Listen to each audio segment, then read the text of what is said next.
कि मैंने एमबीए किया, लेकिन मैम मुझे उसका कोई खास फ़ायदा नहीं हो रहा था। नाजुक परी के सेंसर भी हैं और मैं आपको इनके सेंसर चेक भी कराती हूँ। मैं नाजुक परी हूँ ना कि मैं बाजमात नमाज नहीं लोगों के साथ पढ़ सकता कि मेरे साथ तो कोई ज़रा टकरा जाए, चीख मार दे तो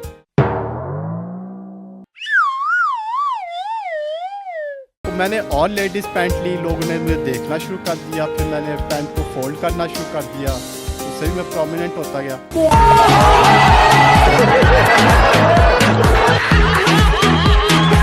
अस्सलाम वालेकुम जी, मैं हूं नायाब बदर। आप देख सकते हैं एक हसीना मेरे साथ खड़ी हुई हैं। नाम इनका नाजुक परी है, लेकिन इनका जो पहला नाम है वो है नईम कैसर। नईम कैसर से नाजुक परी तक का सफ़र इन्होंने कैसे तय किया, और एक और इंटरेस्टिंग बात इनके बारे में आपको बताती चलूँ कि इन्होंने एमबीए किया हुआ है और ये 60 कनाल की मालिक भी हैं। लेकिन इस हुलिये में कैसे हैं, इतनी अमीर होने के बावजूद इनसे पूछते हैं। अस्सलाम वालेकुम। वालेकुम सलाम। अच्छा, आप मुझे नाजुक परी पहले ये बताएं कि नईम कैसर से नाजुक परी तक का सफ़र कैसा था, क्यों था? It is a very interesting incident. It was some incidents Change your life. change your life. Some incident took place in my life कि जब मैंने एक कुछ वाक़यात आपकी ज़िंदगी बदल देते हैं। कि मैंने एमबीए किया, लेकिन मैम मुझे उसका कोई ख़ास फ़ायदा नहीं हो रहा था। तो एक वाक़या हुआ, मैं एमबीए आपने कहाँ से किया? Eastern college of management science from garden town. तो मैं भाई के साथ रहता था 2016 में पंजाब साइटी। एक मेड भी थी हमारे पास, भाई ने उसको पैंट लेके दी, गिफ्ट दी, उसको मिसफिट हुई, उसने मुझे दिए गिफ्ट दिए। तो मैंने जब वो पहनी, वो so much appreciated by neighbours, मुझे हमसायों ने पसंद किया। I was motivated from that event कि मुझे अच्छा लगा। मैं कहा ये तो लोगों ने पसंद किया, वरना पहले लोग कहते हैं गुड्डू भाई के पास कोई ख़ास कपड़े नहीं होते। तो मैंने ऑल लेडीज़ पैंट ली, लोगों ने मुझे देखना शुरू कर दिया। फिर मैंने पैंट को फोल्ड करना शुरू कर दिया, उससे भी मैं प्रोमिनेंट होता गया। फिर मैंने मेकअप को भी अप्लाई किया। और एक और बात इंटरेस्ट के कि मेरे अंदर एक बड़ी पॉजिटिव चेंज आती गई मैम कि पहले मैम मतलब लेडीज़ के साथ जैसे फ्री हो जाता था, रिश्तेदारों के साथ या इवन मेड्स के साथ, तो मेरी उसके वजह से ना काफ़ी डिसग्रेसनेस भी होती थी, बेइज्जती होती थी, काफ़ी वो डिफेम होता था मैम। तो मेरा एक वो एटीट्यूड, एक बिहेवियर चेंज होता गया। बल्कि वो लेडीज़ मेरे साथ ज़्यादा वो इंटीमेट होना शुरू हो गई, मुझसे अटैच होना शुरू हो गई जी।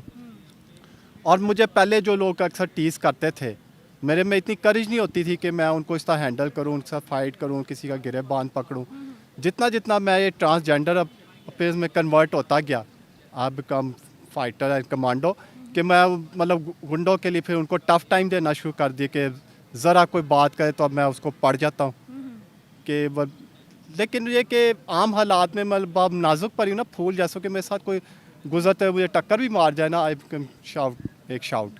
अच्छा, नाजुक परी आपने अपना नाम खुद चूज़ किया था खुद के लिए? जी मैम को तो ये सूट कर गया जी। अच्छा, आपने सिर्फ एक फ़ीमेल गेटअप के लिए अपनी जेंडर चेंज कर ली, ठीक है? तो कभी पछतावा हुआ है आपको अपने इस डिसीजन पे? आपने कभी फील किया हो कि मैंने ये गलत डिसीजन ले लिया, क्योंकि आप अपनी फैमिली से भी तो कट ऑफ हो गए हैं?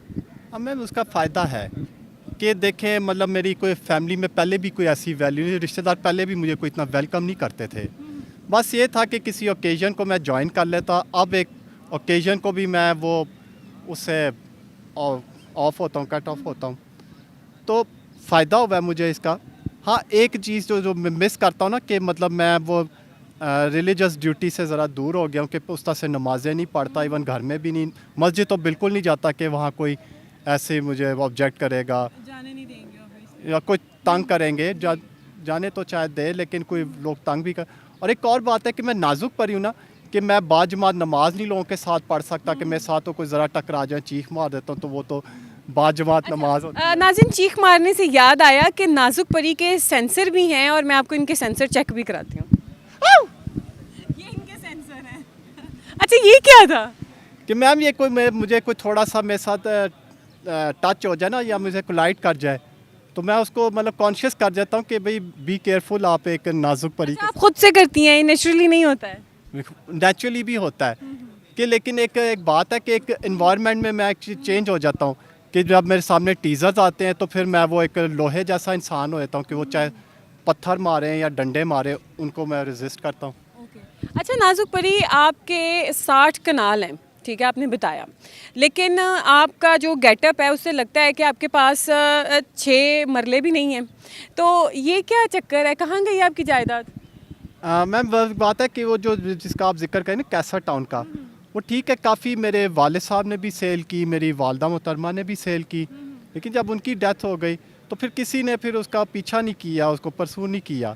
मेरे भी इतने सोच नहीं, ठीक है, जो पटवारियों से कोई वाकफियत तो चाहे बन गई बहुत लोगों से, लेकिन वो तो ज़ाहिर है ना, वो कोई सिफारिश करवानी पड़ती, कोई पैसा लगवाना पड़ता अपनी ज़मीन निकलवाने के लिए। तो मेरे भाई ये काम कर सकते थे, उन्होंने दिलचस्पी नहीं ली, उन्होंने क्विट कर दिया वो सब कुछ, कहा कि जो जिस जहाँ पे है पोजीशन जिसके भी है वो लेट इट। अच्छा नाजुक परी, अब आगे ईद आ रही है, रमज़ान चल रहा है, ये ईद पे हर कोई अपने घर को प्रेफर करता है, अपने घर जाता है, आप तो अपने घर नहीं रहती हैं, तो क्या घर की याद आती है, दिल करता है मैं वापस जाऊँ, ईद अपने फैमिली के साथ गुजारूँ? हाँ, मैं उनको मिस करता हूँ, नो ऑफ कोर्स, लेकिन जिसके साथ मैं रहता हूँ ना, अब मैं उसी को ही अपनी फैमिली रिज्यूम कर। किसके साथ रहते हैं अब आप? एक अपने फ्रेंड के साथ, पुराना मेरा फ्रेंड है सईद अहमद, अच्छा, उसकी सैलून भी है कैसर टाउन में, अच्छा। तो उसकी फैमिली को ही मैं अब अपनी फैमिली वो समझ। मैरिड है? वो उसके बच्चे हैं अच्छा। कि वो मेरा बड़ा मुझे इस तरह से मेरा ख्याल रखते हैं कि नाजुक परी खाना ले जाओ, ये वो मुझे कहते तो हैं। नाजुक परी दिन में कितना कमा लेती है?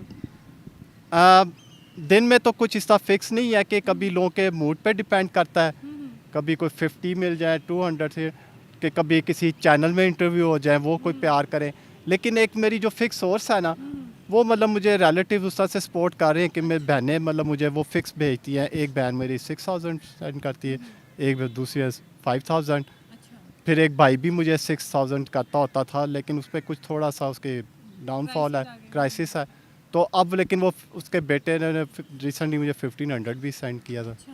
अच्छा, तो नाजुक परी के हाथ में स्टिक क्यों है? To handle the teasers and uncultured. अच्छा, तो मार मूर देते हैं उनको डंडे? माने जा रहा है कोई नुमाइश के लिए तो ही ना मैंने रखा, लेकिन एक बात है कि नाजुक परी चाहे बहुत फाइट में डंडे का कोई कम अप्लाई करे, नाजुक परी ना अपने हाथ को भी हथियार के, उनको एक अपना स्टाइल होता है कि वो तो जैसे मार देना थप्पड़, नाजुक परी मुंह नोचती है। नाजुक परी अंदर से आयरन लेडी है। हाँ जी, उनका नाजुक परी के ना नेल्स बहुत शार्प हैं, और नाजुक परी अगर किसी की पकड़ लेना शर्ट, वो ज़रूर ऐसे फट जाती है। अच्छा, तो नाजुक परी को डांस वगैरह भी आता है कि नहीं? जी मैम, एक यूनिक डांसर है ये नाजुक परी। अच्छा, यूनिक डांसर है। चलें हम आपका डांस देखते हैं, अपने नाजरीन को भी दिखाते हैं।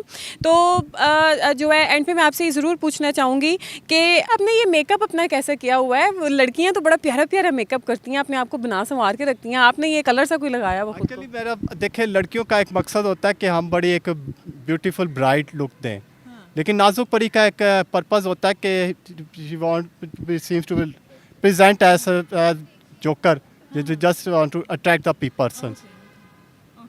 वो आप चूँकि पढ़े लिखे हैं, आपने वो रसल की बुक पढ़ी होगी जिसका उसने नाम रखा था रसल्स अनपॉपुलर ऐसे।